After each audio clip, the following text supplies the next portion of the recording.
नमस्कार दोस्तों, तो स्वागत है आपका फिर से एक बार द पॉल टॉकीज में। आज हम बात करने वाले जर्मनी की पब्लिक यूनिवर्सिटीज़ के बारे में। उनकी रिक्वायरमेंट्स क्या रहती है, प्रोसेस की टाइमिंग कितना रहता है, यही सब नॉर्मल स्टूडेंट के क्वेश्चंस होते हैं जब वो जर्मनी स्टूडेंट वीज़ा अप्लाई करता है। आलोक सर हमारे साथ है फिर से एक बार। Alok sir, welcome to the show. And बताइए सर कि जर्मनी में जो पब्लिक यूनिवर्सिटीज़ का जो हम इतना सुन रहे हैं कि कई बार हम देखते हैं कि पब्लिक यूनिवर्सिटीज़ में रिक्वायरमेंट्स ईजी रहती हैं या फिर पब्लिक यूनिवर्सिटी में जाना चाहिए जर्मनी में। तो ये जो क्वेश्चन है, इन सभी का जवाब आज आपको इस वीडियो के एंड तक ज़रूर मिलने वाला है। तो मैं रिक्वेस्ट करूंगा सभी व्यूअर से कि वीडियो पूरी देखें।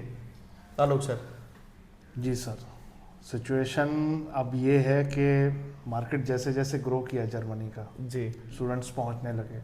यहाँ से जो रिक्रूटमेंट एजेंट्स थे, इसमें एक मिथ स्टार्ट हुआ कि भाई जर्मन यूनिवर्सिटीज़ फ्री एजुकेशन दे रही हैं। उसको कैपिटलाइज किया एजेंट्स ने मार्केट में न्यूज़ स्प्रेड करके कि फ्री एजुकेशन के लिए अपनी फाइल। अब उन्होंने मार्केट में प्रोपेगेट तो कर दिया, क्योंकि वो ऑथराइज नॉमिनेशंस नहीं करती जर्मन यूनिवर्सिटीज़ रिक्रूटमेंट के लिए।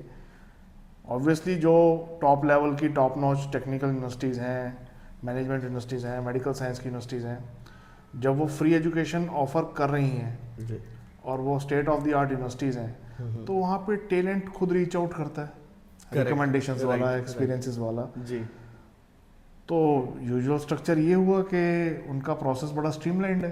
राइट। अब इसमें यहाँ पे जो है फेक एडवर्टीजमेंट करके, फॉल्स एडवर्टीजमेंट करके यहाँ से आपको पुल तो क्रिएट कर लेते हैं, बट वो कहीं एक लंबे दौर में, एक प्रोसेस टाइम में बहुत सारे प्रोफाइल जो हैं बिखर जाते हैं, ख़राब हो जाते हैं।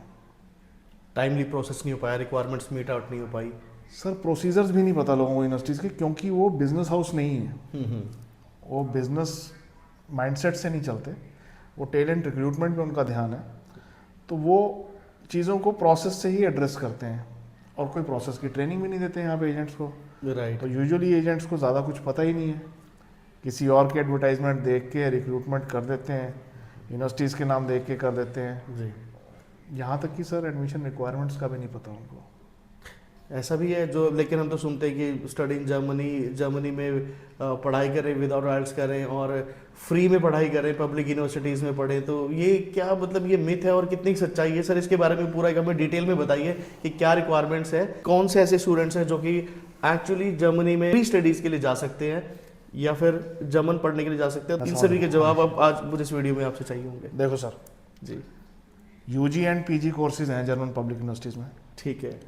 मोर देन 80% कोर्सेज जो हैं वो जर्मन टॉट प्रोग्राम्स हैं। अच्छा। ठीक है, और उनका मेजर इनटेक भी अक्टूबर इनटेक है। हाँ। जर्मन टॉट प्रोग्राम्स हैं तो उनकी रिक्वायरमेंट जर्मन लैंग्वेज की है। ओके।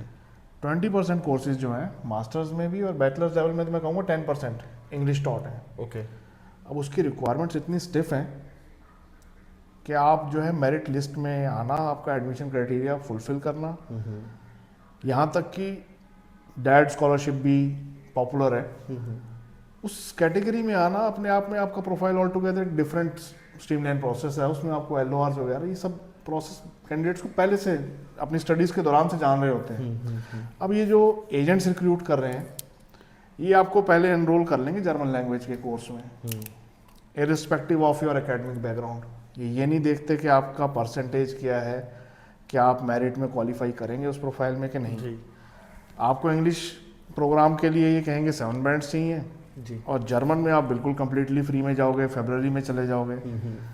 करते करते सर जब B1 लेवल तक किसी को पहुंचना है, A1 से स्टार्ट हो गए, B1 कहते हैं उसको, एक सर पूरा थॉरो प्रोसेस है, एक टफ लैंग्वेज है, और यहाँ आपका 1.5 साल लग जाता है सर सिर्फ इस लेवल तक आने के लिए। कुछ थोड़े फास्ट होते हैं स्टूडेंट्स, वो भी कम से कम 10 मंथ्स चाहिए सर। तो अब ऑन एन एवरेज हम मान सकते हैं कि लगभग 1 साल की मेहनत बच्चे को करनी पड़ेगी जर्मन लैंग्वेज पे। बिल्कुल सर, राइट। हाँ जी, 1 साल की मेहनत करनी पड़ेगी एक बेसिक प्राइमरी लेवल से ऊपर जाने के लिए। करेक्ट। बहुत सारी यूनिवर्सिटीज़ की रिक्वायरमेंट ही B2 है, क्योंकि इंग्लिश में भी वो B2 लेवल मांगते हैं, जर्मन में B2 मांगते हैं। B1 से हाउस बिल्डिंग में तो काम चल जाता है आपका। राइट। हाउस बिल्डिंग भी एक नया बज़वर्ड है, इसके बारे में हम बात करेंगे। मगर B2 पहुंचते पहुंचते जहां आपका 1.5 साल लग गया, अब आप समझो आपने अक्टूबर इनटेक मिस आउट कर दिया, फरवरी के लिए आपका एप्लीकेशन हुआ नहीं है, एलिजिबल नहीं हो आप, फिर दोबारा आप एक एडमिशन प्रोसेस में जाओगे जिसमें आपको अगले साल एडमिशन मिलना है। 1.5 साल आपने यहाँ ख़राब कर दिया, 10 महीने यहाँ हो गए। 2.5 साल बाद आप अगर बैचलर्स डिग्री में एडमिशन ले रहे हो जर्मन सीखने के बाद, उस फ्री एजुकेशन का आप क्या मतलब, मुझे नहीं लगता कि कोई वाइज डिसीजन है। हाँ, अगर आपका प्रोफाइल आउटराइट बड़ा यूनिक है, एकेडमिकली आपकी परसेंटेज बहुत अच्छी है और आपने 7 बैंड्स ले लिए हैं और आपको कहीं अच्छी यूनिवर्सिटी, कोई टेक्निकल यूनिवर्सिटी एडमिशन दे रही है, तो एक वर्थी करियर पाथ है।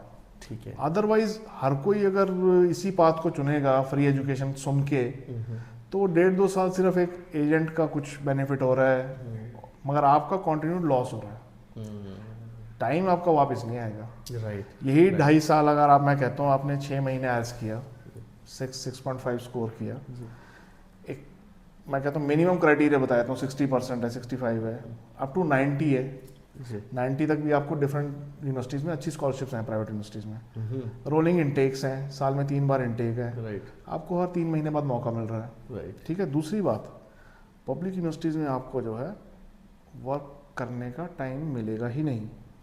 दूसरा, क्लासरूम साइज जो है 250 स्टूडेंट्स है, 200 स्टूडेंट्स है, ये आपके एकेडमिक्स पे भी इम्पैक्ट करता है। क्लासरूम में क्लास थिएटर होते हैं, फिर वो थिएटर है सर, थिएटर है, theatres, actually lecture theatre sir. Free education देना एक बड़ी यूनिवर्सिटी में, जी, आप प्रोफेसर्स को हायर कर रखा है, गवर्नमेंट का एक पूरा रेमुनरेशन सिस्टम है, करेक्ट, तो उसमें जो वास्ट ऑडियंस को कैटर कर रहे हैं वो राइट, डिफरेंट नेशनलिटीज़, अपनी जो कंट्री के टैलेंट को भी उन्होंने नर्चर करना है। राइट। तो ये लेक्चर हॉल्स में जो हमारे यहाँ तक तो बच्चों को आदत नहीं होती इतने बड़े क्लासरूम साइज की। बिल्कुल।